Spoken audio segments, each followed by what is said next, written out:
Comment t'es venue cette démarche d'écrire un livre? Depuis toujours, je me dis, un jour j'écrirai un livre parce que voilà, j'adore les mots, j'adore l'écriture et c'est un exercice qui me plaît, mais je ne m'étais jamais lancée. Je pensais pas d'ailleurs écrire, loin de moi l'idée d'écrire sur ce sujet-là. D'ailleurs, je pensais écrire un jour un roman ou mais pas sur un sujet aussi lourd et dur quoi. Et en fait, au fil des années, dans cette expérience que j'ai vécue, j'écrivais de temps en temps quand il se passait des disputes, des événements, des choses qui me paraissaient énormissimes ou grotesques ou violents ou enfin j'écrivais sur des petits cahiers, des petits carnets, mais sans penser, je me disais pas un jour je vais écrire un livre pour J'aime beaucoup le titre, Qui n'aime pas châtie bien, ce qui résume exactement la vie avec une personne qui est perverse narcissique. Là, on parle d'une relation qui a duré 20 ans, dans une relation ouais homosexuelle. ouais On commence par le sommaire, qui résume extrêmement bien une relation avec une personne qui est perverse narcissique. La fascination au début, le clair-obscur, on est un peu entre deux feux et on ne sait pas exactement où on en est. Une phase de mm, désillusion, et le moment où on réalise qu'on est coincé, on parle mm, d'une prison avec une porte ouverte, spirale oui. infernale par la suite, de l'eau dans le gaz, peine perdue, et avec tout ce qui fait qu'on s'effondre et qu'on essaie de s'en sortir vers la fin. Ça a quand même duré 20 ans, ce qui est gigantesque. Ouais, c'est énorme, c'est énorme. Avec le recul, je me dis que c'est énorme. Mais en fait, la particularité quand même de cette histoire, moi, c'est que je ne me suis pas pendant la relation, je ne me suis jamais dit je suis avec une perverse narcissique. Jamais. C'est que quand je suis vraiment partie, mais vraiment, hein, donc au bout de 20 ans, j'ai commencé à regarder des vidéos et à chercher sur les personnes toxiques en fin de compte. Mon mot c'était toxique, c'était pas ni pervers ni narcissique ni manipulatrice ni enfin et donc suite à des lectures et des vidéos, dont les tiennes d'ailleurs, qui m'ont énormément aidé et aidé à comprendre vraiment et à mettre, comment dire, et à me dire, c'est pas une vue de mon esprit, vraiment j'ai vécu ça et elle coche les cases de ce type de personnalité-là, que j'ai mis Oui. les mots perverse et narcissique sur cette personne, ouais.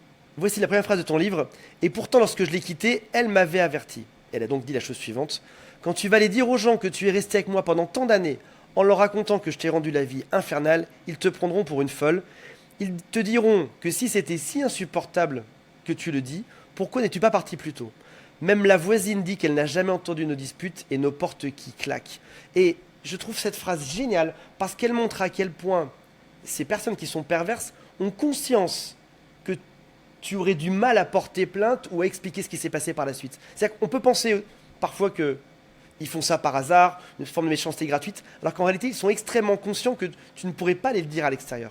C'est une des premières phrases qu'elle m'a dites quand j'ai décidé de partir. C'est-à-dire elle s'est cachée derrière, mais en fait, tu pourras rien contre moi. Quelque part, c'était ça. Une dispute tous les 3 jours en moyenne, des agressions verbales, des reproches, des colères sans fin, des discours accusateurs et méprisants qui n'avaient aucun sens logique, sauf celui de m'en faire perdre le fil, ont failli avoir raison de ma raison. Il y a, euh, il y a une forme de violence banale, quotidienne, quand on traîne avec ce genre de personnes. Et C'est on vrai. se rend compte du calme au moment où on en sort en général. C'est quand on en sort et qu'on trouve une vraie tranquillité qu'on se dit mais comment j'ai pu rester là-dedans? D'ailleurs, quand on en sort et qu'on retrouve ce calme, on a du mal à réaliser vraiment tout ce qu'on a accepté en fin de compte. Je peux pas dire que je ne me suis pas rebellée parce que c'est pas vrai. Je le dis au fil du livre. J'ai vraiment quasiment tout le temps répondu. Je l'ai affronté, on va dire. Mais c'était tellement d'énergie perdue pour rien parce que ça ne changeait rien. Très énergivore. Et le J'ai calme j'ai qu'on toujours retrouve. cette image Oui. J'ai toujours cette image qu'on donne, c'est de la grenouille mise dans une cocotte minute ou dans un bain bouillonnant. Mm. Si on la mettait directement dans de l'eau chaude, elle exploserait. Là, on fait monter la température doucement pendant des heures et des heures, là en l'occurrence pendant des années, ce qui fait que cette violence finit par être supportée. Et est-ce que tu as vécu ça aussi qui est très bizarre? C'est quand tu en sors, le vide est quasiment effrayant. Tu as tellement été habitué à lutter pendant des années que tout d'un coup, Mm. ton corps est toujours prêt à lutter, mais t'as rien en face. Oui, c'est vrai, mais ça n'a pas duré longtemps en fait cette phase. Je sais pas si ça, s'il y a une moyenne, enfin, et puis c'est selon aussi C'est vrai. la durée de la relation peut-être aussi. Et paradoxalement, moi la relation a duré très longtemps, 20 ans, c'est énorme, hein. 2 décennies, c'est vraiment beaucoup. Mais paradoxalement, quand je l'ai quitté, vraiment, ça a été de but en blanc quelque part. Vraiment. C'est une maturation que j'ai eue pendant des mois quand même, voire des années, sans pouvoir passer à l'acte de la fuite, en fait, de partir. Oui. Puis, mais finalement, une fois que je l'ai quitté, ça a été terminé.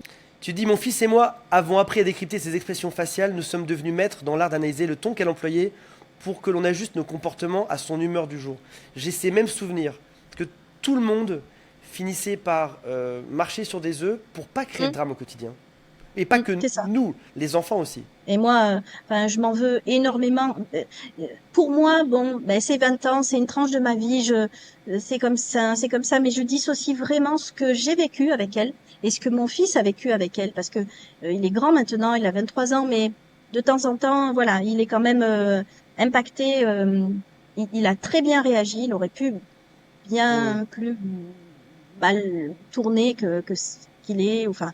Mais de temps en temps, il a quand même des petites choses du quotidien, des fois, qui viennent lui rappeler ce qu'il Un a vécu, traumatisme, comment elle l'a évidemment. traité, on va dire. Il ne fallait pas qu'on dise un mot de travers, sinon elle allait user de tout prétexte pour nous faire entrer dans un conflit long et stérile des heures durant.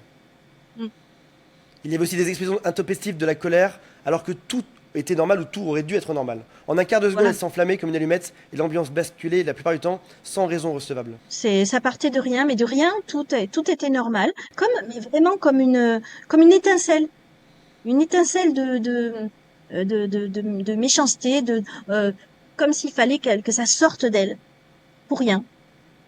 Sous Oui. des prétextes complètement faux, fallacieux, enfin inutiles. J'adore les encarts que tu as marqués aussi. Tu as marqué typiquement là, dans l'encart là. Elle dit, si tu n'avais pas dit ça, je ne me serais pas énervé. Je ne démarre jamais pour rien, jamais. C'est toujours parce que tu me rends folle à la base. Le transfert du démarrage de la colère est toujours fait sur toi. Toujours, toujours, toujours. Ah C'est oui, toujours de ta faute. ah oui, mais pendant 20 ans, tout a été de ma faute. Tout a été moi à la base, on va dire, malheureusement. Il y a aussi quelque part là-dedans l'impression de devenir fou au final. Quand tu essayes de comprendre une dispute avec tout ce que tu as d'humain, d'adulte, de normal, en face, tu tombes face à une forme de folie, un brouillard qui a été créé exprès. Là, tu vois, tu lui dis, tu lui réponds, qu'est-ce que tu aurais voulu que je réponde, qu'est-ce que tu aurais attendu comme forme de réaction de ma part, et elle répond quelque chose comme, je n'attends pas que tu te conformes à moi, mais il y a des situations dans lesquelles tout adulte normal réagit d'une certaine manière, d'une certaine façon. Demande à n'importe qui, tout le monde réagit comme ça, comme moi. Et c'est des choses, ça fait résonner en moi plein de choses. En effet, il y avait une façon de se comporter que j'aurais dû savoir, qu'elle attendait de moi, sans pour autant préciser la chose. Ce qui fait que tu marches sur des œufs par rapport à un idéal qu'elle a inventé, sans savoir où tu allais. Oui, c'est ça. Et puis en plus, dans la phrase, quand tu relis vraiment la phrase, tu vois il y a tout et son contraire dans la phrase. Et c'était le quotidien. C'est-à-dire que je ne te demande pas de réagir comme moi je l'aurais fait, mais en fait, il faut que tu réagisses comme moi je l'aurais fait. C'est Donc, ça, il faut que tu devines la façon. exactement. Mais tu choisis. Je te Tu donne tout choisis, et mais tu derrière, il y choisis. aura une réprimande. Mais attention à ce que tu choisis. C'est ça le truc. J'ai des souvenirs aussi, moi, exactement. Il y avait une façon de se comporter que je devais trouver, que je devais comprendre, mais qui n'était pas dite, qui menait à des sanctions derrière. Et quand j'essayais de comprendre la chose, et quand j'essayais d'argumenter logiquement, elle me regardait dans le vide en me disant, Antoine, je ne comprends pas ce que tu dis. Et Ouais. des mots très simples, et elle me regardait, juste pour te rendre fou, hein. Elle me disait 5 fois, 10 fois, elle me dit Antoine, je vois bien qu'il y a des mots qui sortent de ta bouche, mais ce que tu dis n'a aucun sens, remettant en cause tout le fondement même du fait que tu sois saint d'esprit, en réalité. Tu as Oui, vécu oui, ça oui. aussi? Ouais, exactement. Et exactement, mais tout le temps. C'est-à-dire que j'ai été taxée de ne rien comprendre, de ne pas savoir parler, de parler dans le vide. Je le dis à plusieurs reprises. Mais elle me taxait de creuse, mais tu comprends rien à la vie. Moi, je suis en avance sur toi. Tu verras quand tu seras arrivé à mon niveau, tu sauras décrypter les gens, les situations. Tu verras bien que et là, elle savait parler, quoi. Et elle savait C'est ça. comprendre, et elle savait tout, en fait. Tu dis dedans, vous ne valez pas moins qu'eux, bien au contraire, soyez-en persuadés. Ne vous laissez pas envahir par les fausses idées, et finalement, c'est vrai que même en le sachant, on se laisse On se laisse convaincre de ça. Tu dis ensuite, je suis tombé sur elle et pour n'avoir rien commis, j'ai pris 20 ans. Dedans, tu expliques plusieurs notions. Tu te demandes si c'est quelque chose que tu as généré et qui te tombe dessus ou si c'est une forme de hasard. Certains diront, on a des profils parfois qui attirent les gens qui sont pervers narcissiques et d'autres diront, bah, malheureusement, tu es tombé sur la mauvaise personne et c'est pas de chance. Qu'est-ce que tu penses de ça? C'est pas vraiment un hasard au départ parce on se connaissait, on se connaissait déjà depuis Oui. quelques années. Et puis pourquoi à un moment donné, je peux même pas dire ce qui s'est passé de particulier pour que ça matche à un moment donné, on va dire. Euh, voilà, l'explication, là, en fait, je pense, j'étais en position de faiblesse, trop naïve à la recherche de l'amour inconditionnel et romantique, avais-je un déficit de confiance en moi? Oui, les réponses, c'est oui. Oui, je pense que j'étais vraiment la cible, on va dire, gentille, qui aime pas faire de vagues, voilà, je pense elle a senti ça, ouais. Je suis persuadé que c'est des questions qui n'ont pas de réponse absolue. Il y a plusieurs choses. Il y a déjà, oui, il y a des profils intelligents, gentils, empathes, qui cherchent le grand amour, peut-être avec une forme de naïveté amoureuse, qui vont un peu plus attirer ce genre de personnes. Et puis il y a aussi une question de hasard. Un jour, tu es juste sur leur chemin et ça arrive. Comme on pourrait dire que parfois bah, tu vas juste dans la rue acheter une baguette de pain, tu vas tomber sur le mauvais groupe d'individus qui va te faire souffrir. Il y a les deux, il y a une part de hasard et une part de bon profil pour se faire détruire dans ce genre de couple, à mon sens. Oui, je suis d'accord. Il y a pas qu'une explication. C'est un mélange de plein de choses. Mon cœur bat la chamade. Elle avait littéralement déboulé dans ma vie comme une révélation fulgurante et fascinante, un peu comme si son aura soudaine éclaircissait la grisaille de mes cieux et illuminait tout ce que mes yeux pouvaient apercevoir. Moi, j'étais rentré très rapidement et de façon totalement prévue dans la sienne, sans y avoir été invité. Et d'un coup de baguette magique, elle avait comblé des vides restés ouverts depuis si longtemps. On sent ce besoin de tomber sur une personne qui est exceptionnelle, qui va se montrer extrêmement forte en société, qui va venir combler des choses qui viennent probablement d'une enfance. Elle dit au tout début de la relation, j'en ai rencontré des gens dans ma vie, mais pas des personnalités comme la tienne. Tu es une personne rare. Ce qui est bien avec toi, c'est que tu dis tout. Tu es heureuse de partager ce qui te fait plaisir. Tu n'as pas de honte à raconter ce qui te fait souffrir. C'est, c'est fou dans ce roman de voir la différence écrite entre le début d'une relation et la fin. Pour la plupart d'entre nous, pour ceux qui n'écrivent pas, c'est juste des espèces de vagues souvenirs, des réminiscences d'un passé, mais tout devient flou. Là, c'est écrit, et du coup, ça met d'autant plus la balance ou la comparaison entre les deux extrêmes de ce que tu as vécu, entre le début et la fin. C'est vraiment, ça symbolise vraiment la réalité des paroles employées et des mots employés. J'étais loin, bien loin de me douter que cette apparente et inespérée symbiose, trop belle pour être vraie, allait se transformer en un piège psychologique qui allait rapidement refermer ses griffes sur moi et engloutir mon caractère, étouffer ma gentillesse et ma bienveillance, pirater mon empathie, brouiller mes pensées, annihiler mon libre arbitre, tenir mon humour, ternir mon humour, effacer mon sourire et éteindre ma vie. C'est vraiment ce qu'on ressent. J'irais même plus loin que ça, pour moi qui me passionne de ce sujet, qui veut comprendre comment est-ce que ça peut arriver, parce que ce sont des expériences qu'on a beau te raconter, si tu ne le vis pas, je pense pas que tu puisses le comprendre vu de l'extérieur. Ça fait froid dans le dos d'imaginer des personnes comme ça toxiques, parce qu'il y a des niveaux quand même dans la toxicité. Élaborer des plans machiavéliques pour manger leur proie, en fin de compte. Oui. C'est hallucinant de voir, d'imaginer ça. Je me Ok. régalais de lui faire plaisir en lui offrant toutes sortes de petits présents, souvent aisés par mes soins, dans lesquels je mettais tout mon amour.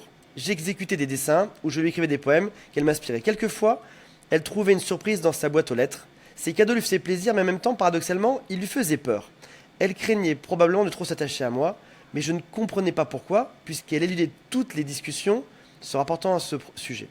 Un jour, elle me pria d'arrêter car elle était effrayée de mon attachement grandissant. Dépité par sa action, je pris en considération ce désir et je ralentis alors. Quelle ne fut pas ma surprise, je dois dire même ma stupéfaction, lorsque quelques temps plus tard, elle me reprocha cette attitude qu'elle avait elle-même incitée. Elle dénonça mon comportement, se persuadant que ça traduisait certainement un revirement de mes sentiments, un amoindrissement de mon amour pour elle. Donc tu lui fais des cadeaux, elle n'en veut plus, t'arrêtes d'en faire, elle te critique. Elle dit, tu ne me fais plus de petits cadeaux, je ne comprends pas, tu m'aimes moins, moi qui croyais qu'on était un couple exceptionnel. Tu vois, c'est la preuve même que nous n'en formons pas un différent des autres. Au bout de quelques mois déjà, l'amour et sa manifestation ne sont plus les mêmes. Tu dois me sentir acquise pour ne plus me faire de petits cadeaux comme avant. C'est exactement la traduction de son comportement, c'est-à-dire que elle cherchait des raisons, en fin de compte. Elle s'inventait des prétextes, elle inventait des raisons pour pouvoir, comment dire, pour pouvoir me critiquer. C'est C'est-à-dire, souffler le chaud et le froid finalement. C'est donner oui, des ordres qui sont paradoxaux. Je te paradoxaux donne en un ordre dans un permanence. sens, un ordre dans un autre, et maintenant débrouille-toi avec ça. Exactement, en permanence. Et donc, c'est comme la phrase du début qu'on a commentée tout à l'heure, c'est-à-dire il y a tout et il y a tout et son contraire dans la phrase ou dans la situation. Et Et ça, il c'est faut que tu terrible s'en parce sortes. que Et il faut que tu trouves. Elle te donne des ordres dans tous les sens et il faut que tu trouves quoi faire, sachant que quoi que tu fasses, ça n'ira pas au final. exactement. Et comme je le dis quelques pages après, si j'avais fait A, il aurait fallu faire B. Et si j'avais fait B, eh ben, elle aurait inventé un C pour que ça marche C'est mieux. ça. Je suis trop contente d'être comme je suis et pas faux cul comme toi. Et c'est un de mes grands souvenirs aussi, enfin grand souvenir on s'entend, c'est qu'on m'ait reproché exactement ce que l'autre était. Ta Mais vie n'a tout, aucun sens, sa vie n'a aucun sens. Là, elle te dit, je ne suis pas faux cul comme toi, elle est probablement dans le mensonge de permanence. On peut aussi te traiter de pervers narcissique alors que l'autre l'est, de manipulateur alors que l'autre l'est. T'es oui, j'ai toujours vécu tout ça, accusé oui. d'une Mm. montagne de critiques, y compris beaucoup de choses que l'autre vit lui-même. Mais même, tu dis beaucoup, mais je pense tout, ce sont des personnes qui n'ont, d'abord, alors, je n'ai pas élucidé encore la question, est-ce qu'ils ont vraiment conscience de ce qu'ils reprochent aux autres, tout en étant eux-mêmes ce qu'ils reprochent aux autres? C'est ça, ça, j'arrive pas encore à me dire, est-ce qu'il y a vraiment de la conscience de ça ou est-ce que c'est vraiment au bord de la folie, tellement au bord de la folie, qu'ils n'ont pas conscience que ce qu'ils reprochent aux autres, c'est exactement ce qu'ils sont comment ils se comportent, quoi. Alors, je peux te donner en tout cas les dernières études et les hypothèses de cette année, qui datent vraiment d'il y a un mois, qui sont américaines. Après, est-ce que ça va changer dans un an ou pas? La théorie, c'est que ils en ont une forme de conscience, mais ils sont obligés de modifier leur cerveau et de s'auto-persuader du contraire pour pouvoir survivre. Il faudrait 17 minutes à un mensonge pour qu'il devienne vrai dans leur tête. Typiquement, tu lui donnes un billet d'argent pour n'importe quelle raison, en un quart d'heure, en 17 minutes, il peut se convaincre qu'il n'a jamais reçu d'argent. Et il va te le redemander après, les yeux droits dans tes yeux, en te jurant que c'est toi qui te trompes et que c'est faux. Donc on sent bien Ah oui, qu'ils ont mais cette capacité, pour survivre, malheureusement, mm, dans ce cerveau détraqué, la nécessité de s'auto-persuader d'une réalité qui est parallèle et de te faire entrer dans cette réalité parallèle pour qu'il puisse survivre et au passage pour te détruire. En bloquant la communication par des messages paradoxaux, le père narcissique place le sujet dans l'impossibilité de fournir des réponses appropriées, puisqu'il ne comprend pas la situation. Donc, la victime s'épuise à trouver des solutions, lesquelles sont de toute façon inadaptées, et, quelle que soit sa résistance, ne peut éviter l'émergence de l'angoisse ou de la dépression. Les victimes sont très souvent anxieuses, angoissées ou en dépression, en effet. Est-ce que c'est ce que mm. tu as vécu? Oui, j'étais au bord. D'ailleurs, à un certain moment, quelques années avant la rupture, j'ai fait une sorte de burn-out au travail. Mais en fait, c'était pas le travail le problème. Le problème, c'est que j'avais plus envie de rentrer chez moi. Le travail se passait bien, mais c'était une telle charge mentale de rentrer chez moi et de l'affronter. Il y a quelque chose que je trouve fascinant également, c'est lorsqu'il t'éloigne des autres, en te disant par exemple des choses comme tu ne vois pas qu'il te prend pour une X, Y, Z, qu'il te dit des anormités, et toi tu ne réagis pas, ou que l'autre se moque de toi. Et si c'est extrêmement classique que les pères narcissiques t'éloignent de beaucoup de monde, ils t'éloignent bizarrement des gens sains, mais ils t'éloignent aussi souvent des gens malsains. Parce qu'ils ont la capacité de voir d'autres personnes malsaines dans ton entourage. Ils savent exactement comment eux se comportent, et quand quelqu'un profite de toi, ils sont capables de le dire en une seconde. Là où nous, on l'aurait peut-être pas forcément vu. Oui, on l'aurait pas, peut-être pas forcément vu parce on est des gentils. On Oui. voit pas forcément le mal mais en fait, comme pour ces personnes toxiques ou pervers, narcissiques ou tout à la fois, euh, tout le monde, euh, tout le monde est mauvais. Ben dans le lot, effectivement, il y a des gentils, mais il y a aussi les méchants, les manipulateurs aussi. Alors ils les voient, mais je pense que comme ils font un panier complet. Ben, dans le lot, Oui. il y a de tout, en fait. Un client m'a dit, elle avait réussi à voir que mon associé me manipulait. parce qu'en réalité, mon associé utilisait les mêmes stratégies que elle-même employait. Donc elle avait réussi à voir son jeu de manière Ouais, ouais, évidente. ouais. Il utilisait les mêmes stratégies que elle faisait.